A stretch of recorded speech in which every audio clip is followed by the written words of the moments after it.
Hey, it's Cutting Down the Nets. February 4th, it's Friday. Quick programming note. I am heading to Mexico, so I don't know if there'll be a Saturday show or not. There certainly will be bets on BetStamp. And hey, some people relax with books and stuff and get away from work. I relax with, yeah, that's right, handicapping college basketball. So I know for sure I'll be doing it like the whole plane ride.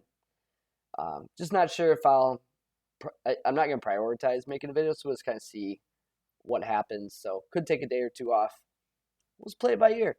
Island time, baby. So I am recording this Thursday night. We're currently 3-0 with 3 games pending. We were winners on Washington State, covering over Stanford. We are winners on the Grizzly, holding on against Weber State. And we are winners on our favorite play, Cal Baptist, who made an adventure, but lost by 11 and covered any of the numbers available. So good start. We currently have 3 pending, but for the year, 56.5%, including the 3-0 start tonight, and last 7 days, 30-10, with 3 left. Friday, not a big schedule, and some tough spots. So, I'll let you look at this with me and see if you're seeing the same things. Game number 1, Aztecs at the Rams. A few weeks ago, the Aztecs embarrassed the Rams. And now it's time for revenge. I have San Diego State by 2.5. Books have Colorado State by 3, but this game is orange because of the revenge spot. Let's talk through the matchup and then what happened in the first game. Matchup-wise, I would expect Colorado State to be able to take care of the basketball. I'd expect pretty even rebounding across the board. And I think Colorado State's the better perimeter team. What happened in the first game? Colorado State got turned over as much as the Aztecs, so that was kind of surprising.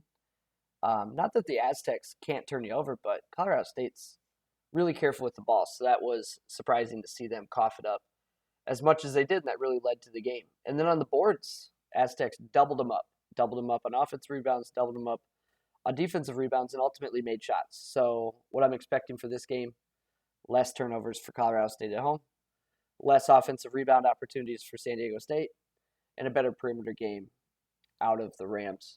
So does that mean I'm betting the Rams? No, I think, one, I don't bet against Paddy ever. That's like rule number 1.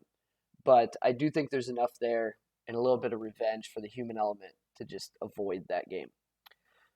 Tough one up next is Seton Hall. So we talk about regression a lot. Like, hey, are these teams going to bounce back? And I sat out Troy and Georgia State on Thursday. I sat out Old Dominion and Marshall.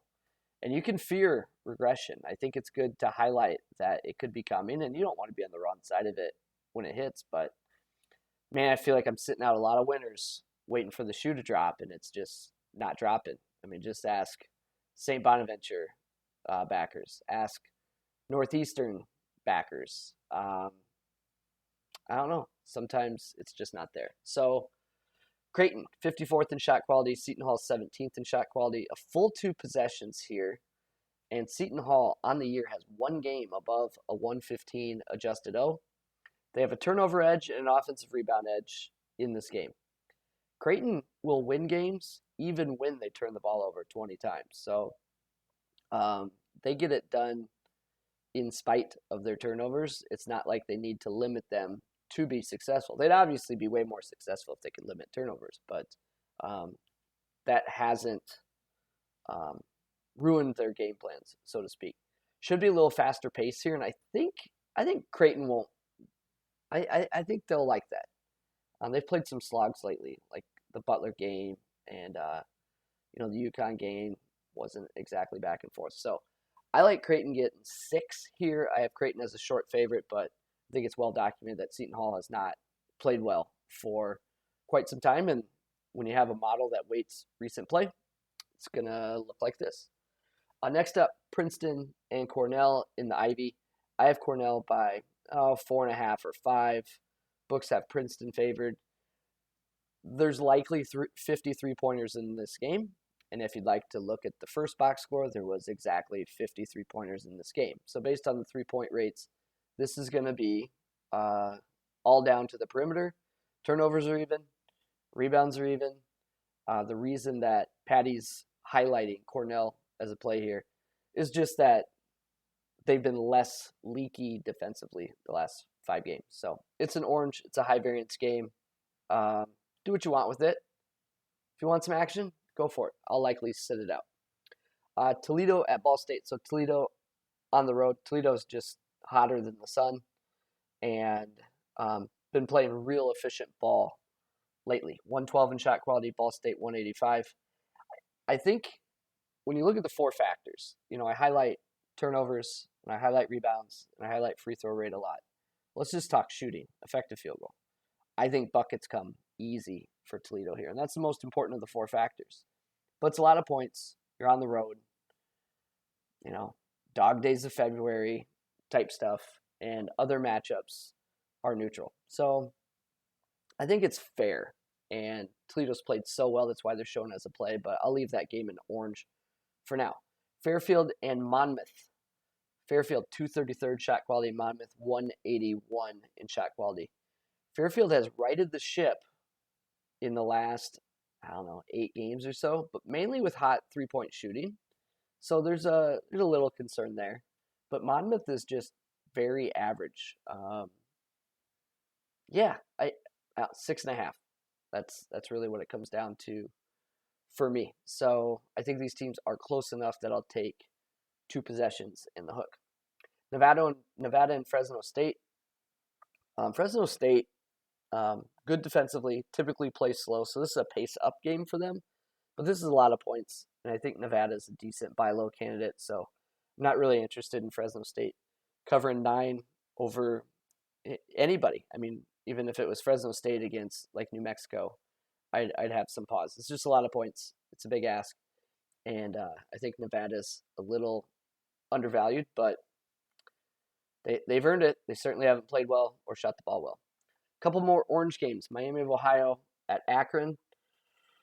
Miami of Ohio is showing up as a fade here, so Paddy likes Akron by 11.5.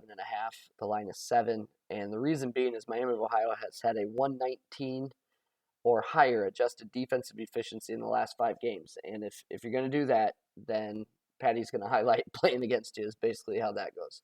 So there are definitely paths to an Akron route here, but Miami of Ohio shoots plenty of 3-pointers, so that gives me a little bit of pause there. And shot quality has these fairly close, 167, 120.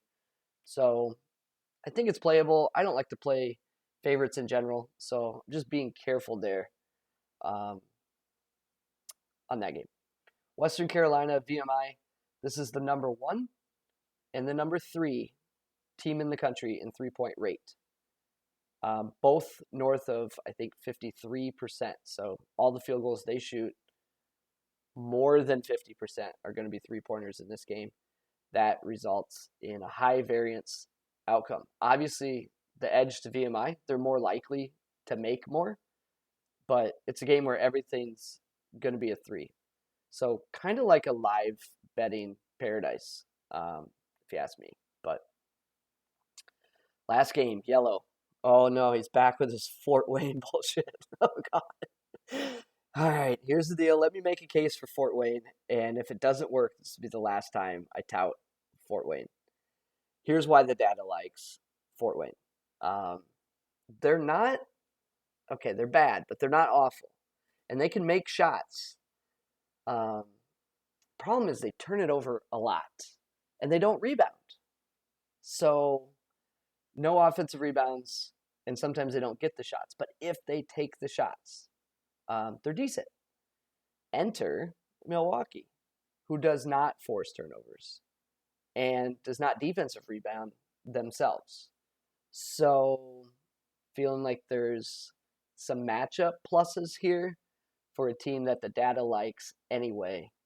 And they're in the pool. Screw it. So that leaves me with Creighton +6, Fairfield +6.5, Fort Wayne -6. No idea the timing of these bets yet. Usually before I go to bed, I'll just kind of see what's out there. I'll look at multiple books, and if it looks like a trend is starting, I may lock it in. If it looks like a trend is going the other way, then I'll give it till morning.